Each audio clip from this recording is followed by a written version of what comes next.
আসসালামু আলাইকুম এভরিওয়ান, কেমন আছেন আপনারা? দেশ ও দেশের বাহিরে যারা আছেন অবশ্যই, আর এবং আমার চ্যানেলের নিয়মিত দর্শক যারা আছেন তাদেরকে আন্তরিক অভিনন্দন। আমি আরেকটি রেসিপি নিয়ে আসছি। এখানে একটা চিকেন, আজকে বাটার চিকেন করব। বাটার চিকেনের জন্য ছোটো সাইজের একটা মুরগি নিয়েছি, আপনারা যে যেমন নিতে পারেন। আমি এখানে মুরগিগুলোকে কেটে টুকরো করে নিয়েছি, আপনারা চাইলে ছোটো ছোটো টুকরো করেও নিতে পারেন। আমি এখানে কাঁটা চামচ দিয়ে কেচে নিয়েছি সবগুলো মাংসকে। এ পর্যায়ে আমি বড় সাইজের দুটো টমেটো নিলাম, নিয়ে একটু ফুটন্ত গরম পানিতে রেখে আমি পেস্ট করে নিয়েছি উপরের খোসাটা ছড়িয়ে।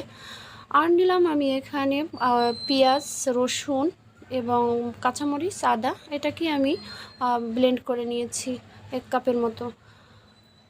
তারপরে নিয়েছি আমি গরম মশলা গুঁড়া। এখানে এটা হোমমেড গরম মশলা, আমার ঘরে তৈরি। এটা নিলাম আমি প্রায় দেড় চামচের মতো। মরিচের গুঁড়ো নিয়েছি আমি 1 চা চামচের মতো। বাটার নিয়েছি আর নিলাম আমি এখানে কাঁচামরিচ আরও 4টা। এবার আমি অন্য একটা পাত্রে মাংসগুলোকে সব নিয়ে দিয়ে দেব একসাথে। আরই সবগুলো মশলাকে আমি মাখতে হবে এখানে। সবগুলো মাংস আমি যখন একটা পাত্রে নিয়ে নিয়েছি, এরপর যে টমেটোর পেস্টটাকে আমি দিয়ে দিচ্ছি এবং মশলাটাকেও আমি দিয়ে দিচ্ছি।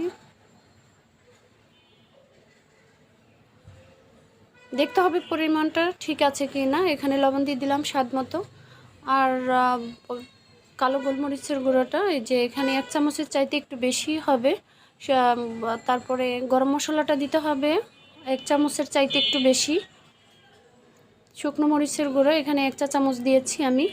আর কালো গোলমরিচ যেহেতু দিয়েছি আমি 1.5 চামচ, এই জন্য আর লাগবে না।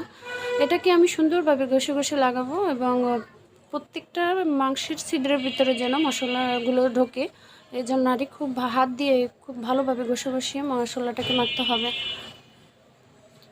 সম্পূর্ণ মাখা হয়ে গেলে আমি এটাকে 1 হতে 1.5 ঘন্টার জন্য আমি ম্যারিনেটের জন্য রেখে দেবো ঢেকে ঢাকা দিয়ে।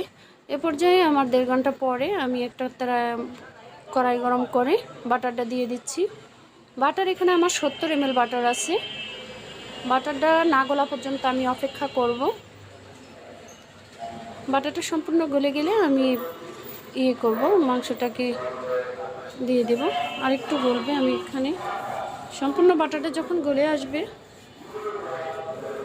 এ পর্যায়ে আমি চিকেনটা দিয়ে দিচ্ছি। আমি আর কোনো পানি যেহেতু দেব না এখানে, কিন্তু চিকেনটাকে খুব সাবধানে এই পানির ভিতরেই পানি ছেড়ে দিবে, এটার ভিতরে আমি কষিয়ে খুব সুন্দরভাবে কুক করে নেব। নেড়ে দিচ্ছি কিছুক্ষণের জন্য, উল্টে পাল্টে নেড়ে দিয়ে আমি একটা ঢাকা দিয়ে ঢেকে দেব। ঢাকা দিয়ে ঢেকে দিয়ে আমি আরও কিছুক্ষণ অপেক্ষা করব। বলক চলে আসছে, আমি একটু নেড়ে দিচ্ছি। দুঃখিত, আমার এখানে বাহিরে একটা সাউন্ড হচ্ছে, তার জন্য নেড়ে দিচ্ছে। যে পানি ছেড়ে আসছে,